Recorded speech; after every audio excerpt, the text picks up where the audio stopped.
ku isi ubajije umuntu ngo yivuge ahita akubwira imico ye itandukanye. Iyo mico rero yigaragariza bagenzi be nabwo mu buryo butandukanye.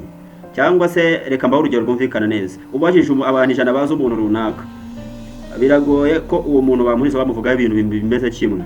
Impamvu nuko tugira amashusho atandukanye mu bijyanye n'imico n'imyifatire, abantu batandukanye bakugiraho ibitekerezo bitandukanye iyo bari kukuvugaho. Kubera iki abantu bakuvugaho ibintu bitandukanye, umwe akuvugaho neza nakuvugaho nabi? Nuko wowe nubwo tukubona kuri urimo amashusho menshi cyane. Hari abantu rero bagufata nabi mu buzima bwawe, nabi mu buzima bwabo, hakaba n'abatagira uko bagufata kubera ko batakwitayeho. Mu buzima rero hari umuntu ugufata nk'umuntu mubi. Impamvu agufata nk'umuntu mubi nuko yahuye nawe uri mu bihe bibi, cyangwa se ukamwereka urwo ruhande rubi. Hakaba n'undi ugufata rero nk'umuntu mwiza, yahuye nawe mu buzima bwe kubera ko yahuye nawe ukamwereka uruhande rwiza. Hakaba n'utagira uko agufata kubera ko we atanakwitayeho cyangwa se ko ntacyo bimubwiye. Wowe uri umwe ariko abantu bagufiteho ibitekerezo bitandukanye. Bamwe bati ni mwiza, abandi bati ngo ni mubi, abandi bo ntibanakwitayeho. Impamvu imwe rero ukumva isobanura iki kintu nuko abantu bagira amashusho atandukanye mu bijyanye n'imyitwarire. Abantu ni ibinyabuzima nyine bihindagurika. Ntushobora kuguma uri umwe iteka ryose, ntibishobora kubaho. Niyo bibayeho biba ku bantu bake, babandi twita bamurikirwe. Umwe wageze ku rwego kumurikirwa ashobora kuba ari umwe imyaka myinshi igashira cyane, ariko nyine nawe arahindagurika, ariko aba yarubatse ikintu gituma isura bamubonamo ari imwe yonyine. Abantu rero turi ibinyabuzima bihindagurika, bikura biva ku rwego rumwe bikajya ku rundi. Icyo rero bita quantum jumping ni ukuva muri quantum realm ukaza mu isi bifatika, aho ubuzima buhora buhindagurika. Aho iyo uje rero uza umeze nk'umuntu utatanye, uza ufite uburenganzira bwo kubiba ibintu byose ushaka muri wowe, noneho abantu bakabisoromamo nk'imbuto. Nubwo yoroheje mu mubiri, ibifite ubushobozi Imana yayiremanye ubwo kwihingamo ingeso izo arizo zose ishaka. Turi kujyana ariko kuri icyo kintu. Hanyuma rero ingeso uhaye umwanya cyane, izo uvomereye cyane, nizo twebwe tukubonamo. None ari umuntu uhura agahura na yanjye sombi wavomereye, uwo muntu asigara gufata nabi. Akaba n'undi muhura agasoroma kuri ya mbuto nziza wavomereye, uwo muntu agasigara gufata neza. Nuko ubwo tugira abantu badukunda tukajya n'abantu batwanga, ni gutyo ubuzima bumera ubundi. Ariko hano abahanga bakemeza ko intego ya roho ni ukuvomerera icyo ushaka kuba cyo ku isi mu bijyanye n'imico n'imyitwarire, ku buryo ugera ku rwego abantu bagufata kimwe hatarimo icyo kintu cy'ihindagurika. Muri make ni uguhuriza hamwe ikintu cyose kugize, kuko ushobora kuba wowe mubi cyangwa se ukaba wowe mwiza. Intego ya roho ni uguhoza ibyo bintu byombi, hanyuma abantu bakagusoromamo ibintu by'ubumari mu buryo bumwe cyangwa ubundi. Icyo bita quantum jumping rero ni ukuva muri quantum rehab ukaza muri isi bifatika, aho ubuzima buhora buhindagurika kuko ibihe bihora bisimbura iteka. Ari nayo mpamvu udashobora kugumya uri wa wundi biba. Umuntu agufata bitewe n'aho yagusanze uhinduka. Ni ukuvuga umuntu mwahuye muri 2010 uri umusinzi, iyo sura yawe niyo yasigaranye. Ariko ntabwo azi ko mu 2020 wahindutse ukaba ku inzoga, ubu ukaba ukijijwe. Uwo mwawe 2025 ntabwo azi uwo muri 2010. Uwo muri 2025 ashobora kugufata nk'umuntu ukijijwe ukiranutse, ariko muri 2010 ntabwo ariko bimeze, we akuzi nk'umusinzi. Ni ukuvuga ko uko abantu bagufata bigenda bitandukana bitewe n'ibihe mwagiye muhuriramo.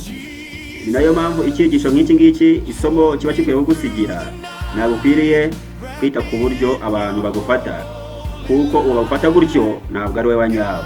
Uko abantu bagufata ntabwo kwiye gucira ishati na gato, kuko bagufata bitewe n'ibihe bagusanzemo cyangwa se bitewe n'ibyo bumvisha abantu bakuvuga. Umuntu kwanga none ntabwo kwangira umuntu uri wowe nyawe, ahubwo yanga verso yawe yahuye nayo.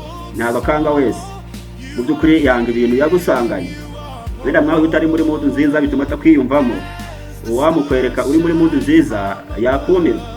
Umuntu rero ni ikinyabuzima gihindagurika, nicyo somo tukwiriye kwijya kuri kino cyegeranyo kigufi. Umuntu mugari kurusha uko tubitekereza. Nukamucira urubanza rero bitewe nuko ugendeye ku buryo umusanze nonaha, ahubwo ugendeye ku bihe byose, kandi ibintu byose byigaragaza ari uko yashizemo umwuka.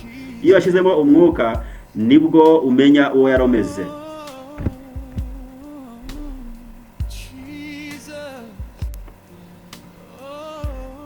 Umuntu wari uzari umunyangeso muragura muri 2023 kumirwa. N'umuntu ukunda none rero ntabwo agukundira wowe wanyawe, agukundira ishusho yawe yahuye nayo none, niyo mpamvu abantu baba bakundana bateretana ariko bamara kugera mu rugo batangiye kubona izindi shusho zawe zazindi abakanga babona iyo mumaze kubana rero itatangira kuzibona. Niyo mpamvu rero bavuga ngo urukundo ni impumyi. Impamvu arwita impumyi, ukunda umuntu kubera ishusho umusanganye nona, ejo nuko ukayimusangana, ejo bundi ukayimusangana, ari uko imyaka ishira, bishobora gutwara iminsi, amezi, imyaka, ya shusho ye nayo igenda ihinduka. Wa wundi wari warakunze nawe agenda ahinduka, ukahinduka za wundi wamukundiraga bigenda bigabanuka nyuma y'imyaka runaka. Nyuma y'imyaka runaka ushobora kuzashira utakimukunda nk'uko wamukundaga mbere, kuko wamukundiye karite runaka wamusanganye, ariko ntabwo uzi urundi ruhande rwe abantu bamwangira. Nicyo rero kino cyigisho cya kabiri gikwiriye gusobanura, kiri busobanure. Niyo mpamvu ko abantu batandukanye bashobora kumva neza uri wa nyawe biragoye. Abantu bose burya bakwibeshaho, baba babizi cyangwa batabizi, nawe waba ubizi cyangwa utabizi, kubera ko nawe ubwawe uri ikinyabuzima gihindagurika. Ariko ubu ndi bavuga ngo ko wanaryamye ntabwo ariko ubyuka. Yo apima uko waryamye umeze mu kinyagingo twawe, akagupima wongeye ubyutse, ntabwo yasanga umekiri wa wundi, sanga wahindutse. Gutyo niko isi imeze. Bwana rebe niyo ukoze impinduka nkeya mu buzima bwawe, izo mpinduka zishobora kuzana amategeko mashya, amahame mashya, zikazana n'ibyifuzo bishya. None wahura n'abantu bakavuga ko wahindutse bitewe na verisiyo yawe nshya, ariko mu by'ukuri ibyo babonye ntabwo ari wowe wese. Wowe wese ugizwe n'ibintu wavukanywe nabyo, waremanywe nabyo, ariko ibyo abantu bari kubona ibintu biri kwihingamo ako kanya. Wowe ugizwe n'ibintu byinshi biri muri wowe, ibyiza n'ibibi, ariko ahubwo ibyo wihiringamo ngo bikure muri wowe nibyo basoromaho imbuto zikugize. Umwe hari umuntu ugusoromaho utubuto turyoshye none akaba turira n'umuntu wa muntu n'Imana y'u Rwanda, cyangwa umuntu w'Imana y'u Rwanda, ariko ejo hari uzagusoromaho imbuto zibishye avuga ati uriya ni Sitani yigendera. Urumva ukuntu ibintu bimeze. Rero abantu bashobora kuza mu buzima bwawe bagasoroma imbuto nziza, pome, abandi bagasoroma indimu, rero biterwa n'ukuntu waramutse. Abandi bagasoroma imyembe, abandi bagasoroma intobo. Usoromye rero intobo bitandukanye nuko n'uwagusoromyeho pome, bazatandukana uburyo bazagenda bakuvuga. Rero bari abantu bafata gace cyane nk'agatonyanga kajyanye n'ubuzima bwawe, kubera ko ubuzima bwawe ni bugari kurusha uko babitekereza. Umuntu ashobora gusoma imbuto nona, ariko cyo gusoromyeho kikaba cyatumye gukunda cyangwa se akakwanga. Ariko no kukwanga rero abakurenganije, abarebye hafi, nabari umuntu utekereza hafi, kubera cyo kintu yanze nagatonyanga gato kibikugize. Nicyo uvuze rero nagatonyanga gato icyo kubonye nagatonyanga gato kibikugize. Rero si umuntu avuze ngo uri mwiza, ntago avuze wowe wese, avuze agace gatoya kibya kubonyeho, agace gatoya wamweretse. Niyo umuntu avuze kuri mubi, ntago avuze kuri mubi koko, ahubwo avuze agace gatoya yakubonyeho, cyangwa se agace gatoya wamweretse. Niko bigenda.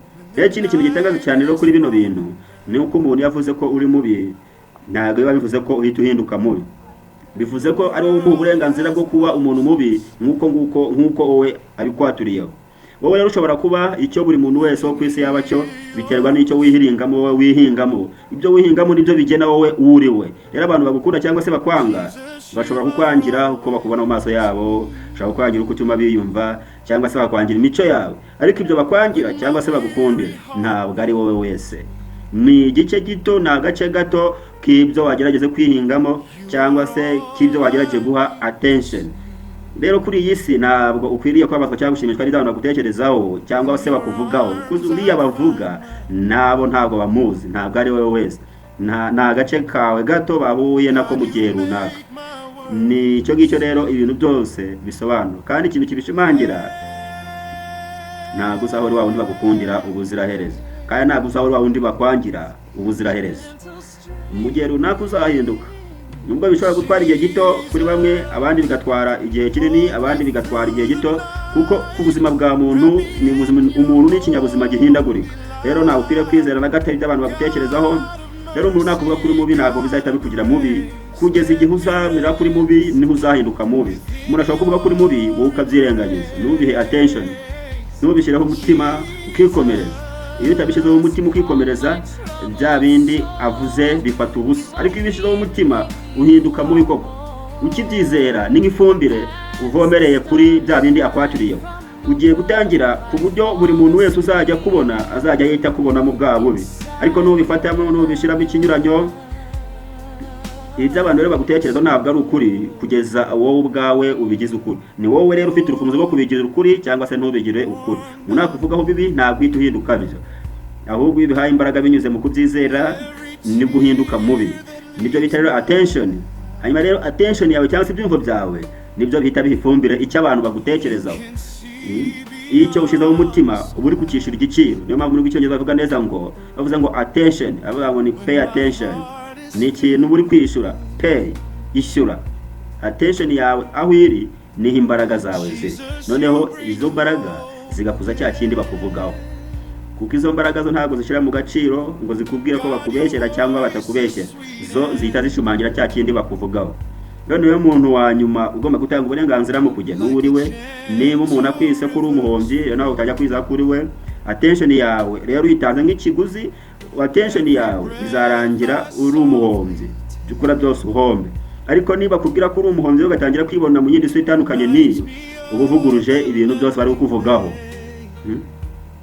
Guca rero intege abantu bagutekereza cyangwa bakuvugaho ni ukwanga kwishyura igiciro bashaka. Igiciro rero ni ikihe bashaka? Na attention yawe, kubishyiraho umutima mbese. Kubishyiraho umutima si yo hanze yo iri gufiteho verisiyo zitandukanye. Izo verisiyo rero zikugiraho ingaruka. Ni wowe muntu rero wa nyuma ugomba gutanga uburenganzira mu kugena uwo uri wo. Niba umuntu akwise ko uri umuhombyi nawe ugatanya kubyizera kuri we, attention yawe uyitanze nk'ikiguzi cyo kuba umuhombyi, bizarangira ubaye umuhombyi koko, bizarangira ubaye umuhombyi.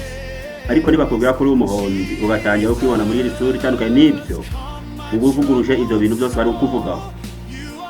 Guca intege ibiba abantu bagutekerezaho cyangwa bakuvugaho ni ukwanga kwishyura igiciro bashaka.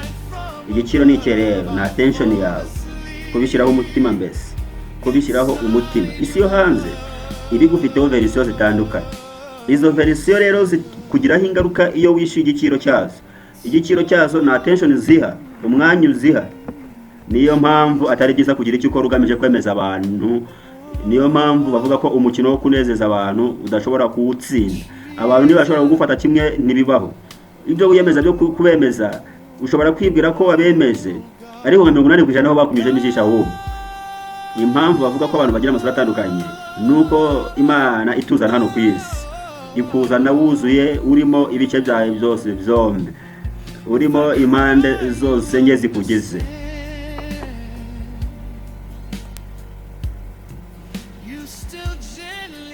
Kuba yaba marayika cyangwa se akaba daimoni, izo mpande zose umuntu aba yarazivukanye. Rero impamvu tugira amasura atandukanye nuko ibyo bintu byose bikubamo, wowe mwiza cyangwa mubi, uba ufite ubushobozi bwo kubivomerera. Rero amazi yo kubivomerera ni ayahe? Ni ibintu wihiringamo, bya bintu ushyiraho umutima, ibintu ukunda, ibintu ushyira amarangamutima yawe, ibintu ushyira amafaranga yawe, nibyo bikangura kirya kice cyiza cyangwa se kibi kikurimo. Rero bitewe nuko mu buzima tugira n'abantu batandukanye, hari umuntu muhura ukamwereka uruhande rubi, rero akagutahana turiya muntu ni shitani yigendera. Hanyuma uwo muhuye akakwereka uruhande rwiza, ati dore uriya muntu ni impano y'u Rwanda. Abantu rero ntabwo bashobora kugusobanukirwa byuzuye, kubera ko ubereka uruhande ushaka bitewe n'uko uri kwiyumva ako kanya, bitewe n'ibyo umwanya, bitewe n'ibyo umwanya mu buzima bwa buri munsi. Intego nyamukuru rero ya muntu buri munsi hano ku isi ni ukwihingamo uruhande ruhuye n'icyo roho yishaka. N'intego nyamukuru yazanye roho yayo. Niyo mpamvu bavuga utuza ku isi tuje kwiga. Tubaho kugira ngo twige gukunda, kugira ngo twige kamere y'Imana. Kamere y'Imana rero ni urukundo. Nicyo kintu cyiza mwene muntu ashobora kwigira hano ku isi. Tubaho kugira ngo twige hano ku isi, tugakunda kugira ngo tubeho. Rero iyo uje hano ku isi uhura n'ibigeragezo bituma iyo ntego utayigeraho hano ku isi, bigatuma abantu bahora bakona amasura atandukanye. Niyo mpamvu ushize umuntu hari abati mumuvuga ibyo mushaka, nta n'umwe wahuye na mugenzi we, buri wese amuvuga bitewe n'uko amuzi, n'uko yamubonye. Niyo mpamvu rero guhora uhangayikishijwe n'ibyo abantu bakuvugaho, bagutekerezaho, ni ikintu cyabarinda. Ntugahangayikishwe nabyo kuko ntawe unezeza rubanda. Mu by'ukuri waba uri umuntu udasanzwe, abantu bose bakuze kimwe. Abantu bose babaye bakuze kimwe, waba uri umuntu udasanzwe. Ikimenyetso cy'uko uri umuntu udasanzwe ni uko abantu bose bakuvuga kimwe. Reka tureke kuvuga abantu bose, ariko tuvuga benshi. Abenshi bakaba kuvuga kimwe. Byo uzabana nka 90 cyangwa 80% bakaba kuvuga kimwe. Waba uri umuntu udasanzwe kuri ino si, hano kuri isi. Byaba ari ibintu bitangaje. Rero twari tugeze kuri ibi bijyanye n'igiciro twishyura ku by'abantu badutekerezaho bita attention. Pay attention. Iyo umuntu akuvuze ikintu kibi nawe ukajya kucyitaho, ukajya rwose kushishikara, ukajya kwisobanura, ugira icyo gihe igikira uba wishimiye niyo attention yawe, kandi iyo ugishyizeho attention uba ugihaye imbaraga zawe, ugihaye attention ugitangije, kandi iyo ugihaye attention kijya ku ruhande rwawe. Impamvu umuntu aba arabukugura ububabare ukabugira, burya ubugira kugira ngo uhashyire attention, uhashyire umutima wose uherekeze imbaraga zawe zose. Iyo unyweye umuti ahandi hari attention yawe, niho wa muti uhita werekeza. Niyo mpamvu kubabara ni uburyo umubiri wacu ukoresha, ku buryo attention yawe yose ikura ahantu hose mu mubiri ukayizana ahandi hari gukuriye. Imbaraga zose z'umubiri zihita ziza hahandi hari gukuriye. Attention ni ikintu gikomeye, attention ni ikintu gikomeye cyane. Isi yo hanze rero ibigufiteho verisiyo zitandukanye, izo verisiyo zikugiraho ingaruka iyo wishe igiciro cyazo. Icyo giciro nicyo bita rero attention. Ni nayo mpamvu kugerageza kwirinda kugira icyo ukora ugamije kwemeza abantu. Umukino wo kumenezeza abantu, wo kwemeza bose ntabwo ushobora kuwutsinda, ntabwo bibaho. Nta bantu ntibashobora gufata kimwe, ntabwo bibaho. Burya icyo umwe yagukundiye undi arabikwangira, icyo umwe yagukundiye undi we arabikwangira. Kumva icyaha cy'ubuzima rero bigusaba kubaho byuzuye, ukamenya ko umuntu wemeye kwemeza ari wowe ubwawe. Uri ugomba guhangana n'uri ubona nawe mu ndorerwamo. Ntugakore buri gihe kugira ngo unezeze abantu, kuko ntabwo bizigera bibaho. Abantu bakubona mu masura atandukanye, agaciro kamwe konyine ukeneye ni agaciro kamwe wowe wiha wowe ubwawe. Gushaka kwemeza bose cyangwa kunezeza bose ntabwo uzigera ubitsinda nta na rimwe. Niyo mpamvu n'umuhanzi yaririmbye ngo abantu ntibanamunoza. Uzabyibuha bamwe babigukundire, bamwe batiyarya cyane, tukabanza sigarya cyane. Urabyumva? Uzananuka bamwe babigukundire, abandi tese buraniya ntabwo arwaye cyubura yasaga ko gusiga cyane bigaragaza bati cyangwa se ngo yasheni. Ni wambara neza rero. Bamwe bazabigukundira, abandi batse ko asigaye yimurika cyane ati habaye iki. Aba bantu. None amasura kubonamo abantu baje batandukanye akubona. None akaba ari n'uruhande rwo batakwitayeho na gake. Batagushizeho attention. Uzambara doroheje nk'uku kwacu, bamwe batiyicisha bugufi, yambara ibintu bisanzwe. Ariko bamwe bavuga ati turanza yarakennye, ariko si gusa. Uri kumva abantu. Nuvugisha ukuri bamwe bazabigukundira, abandi bati uriya muntu umunyakuri tuvuga ibintu by'ubwenge. Ndatari kasigaye arengera cyane, tari kurenga umurongo utukura wa wundi tibarate marawurenga. Urumva abantu. Hari n'abandi baba batanakwitayeho na gato. Nuhindura ubuzima nukahinduka umutsinzi, bamwe bazishimira intero ugiye gutera, abandi bati nyamara tiwasanga ajya no mu bapfumu. Ntabwo byari turabyumva. Abadurake banga shaka kuba n'imitongero nta wamenya. Nufata abantu neza, umwe azabigukundira, uti uriya muntu ni mwiza, afata abantu neza arabubaha. Undi wazahita agira ati no muntu hari ikintu atari kubu nta kintu bari kunshakaho. Niba nta kintu yikura tuvuga neza n'ubwira abantu. Abisi nuvuga ko ikintu cyose wakora abantu ntago bagifata mu buryo bwose, mu buryo bumwe bwose. Niyo mpamvu gushaka kwemeza abantu ari umukino utazigera utsinda mu buzima bwawe. Nuko rero nuko bimeze, ikintu cyose wakorera mwene muntu, mwene Adamu nta na kimwe wamukorera ngo yishime. Rero umuntu ni ikinyabuzima gihora gihindagurika, bikagaragara ko umuntu afatwa mu buryo butandukanye bitewe nuko buri muntu yamubonye akagira imbuto amusoromaho. Muri make umuntu ugifata nk'igiti cy'imbuto ariko gishobora kwera imbuto z'amoko yose. Umuntu ni igiti gishobora kwera intobo, gishobora kwera pome, gishobora kwera indimu, gishobora kwera icunga, gishobora kwera buri rubuto rwose utekereza rubaho kwisi. Kikera umuravumba, kikera buri rubuto rwose uzi, zaba iziryohereye, izishaririye, izirimo uburozi, n'izirimo umuti. Rero hari umuntu ukuzaho mu buzima bwa buri munsi no kubona isura yawe gusa agahita kubonamo pome, no kubona ukuntu uvuga agahita kubonamo pome, no kubona ukuntu ugenda agahita kubonamo pome. Uwo muntu burya azagukunda agenda gutangira ubuhanga, ariko rero uzagaca ku ruhande agahita asoma ku muruhavu bakumva birarura, agahita guhonga ati ibintu birura ntabwo ngorana nabyo. Kandi ubwo kurura kwawe ni isura yawe yabonye, ni isura, ni imico imwe n'imwe yagiye kubonaho. Hanyuma undi anyura ku ruhande akunyunguteho asome, cyangwa se aceho urubuto runaka asanga urwo rubuto ari intobo. Noneho izo intobo zo ni urubuto rurura zishobora no kukwica. Aho hazakwanga urunuka, aho uzajya utambuka azajya ahashyira n'umuriro, cyangwa hatambike n'igiti gikaze cyane uburyo yaguhitana. Ntego yawe rero hano ku isi ni ukubaka imico myiza ituma wera urubuto rumwe. Urwo rubuto abantu bakaba bahora ari rwo basoromaho, niyo ntego ya roho. Hanyuma urwo rubuto uruhingamo ingeso zose, ukabingamo ingeso zose zatuma abantu rwera bakarusoromaho, niyo ntego ya roho hano ku isi. Kugira ngo rero ngo ubwihingeho hano ku isi bisaba kurandura imizi yose yera imbuto mbi zikuriho. hanyuma rero urwo rubuto rwiza ushaka abantu basoroma akaba ari rwo wera, ku buryo buri muntu wese ukugezaho akaba ati ku buryo uyu muntu akaba ati uyu muntu n'uyu. Ariko rero nawe urabyumva n'urugamba, hanyuma rero ibyo bita quantum jumping. Hanyuma uvuye ku isi, uvuye mu isi bidafatika uje kugira ngo were urubuto rwiza, kandi urwo rubuto rwiza ni umutimanama yawe, ni umutimanama wawe, kandi umutimanama ni guha umurongo wo kwera urubuto rwiza kugira ngo urwerere abandi. Hanyuma rero tubivuze gutyo tegeza ko utari kure y'ukuri, bivuze ko iby'abantu bagutekerezaho ntabwo n'abari bo nabo ntabwo baba babizi. Biriya bagutekerezaho nta gatonya kuri wowe uriho, ntabwo ari wowe wese, nta gace gato k'ibyo umuntu yakubonyeho. Yaraje asoromaho ariko ntabwo igeze areba mu giti cyose kiriho iki. Niba yaraje agasoroma umuravumba ntuzamurenganye, niba ajya ngufata nk'umuntu urura ntuzandenganye, niba naraje ngasoroma intobe wawe ntuzandenganye ko ntagarutse mu buzima bwawe, niba naraje ngasoroma pome ntibizagutangaze ko nzaba ngukunda bitewe n'icyo nagusoromyeho. Ibi wabirebera mu bakundana, wabirebera mu buzima bwose bwa buri munsi, mu buzima, mu mibereho ya buri munsi. Nuko nguko isi imeze, nuko nguko abantu bameze.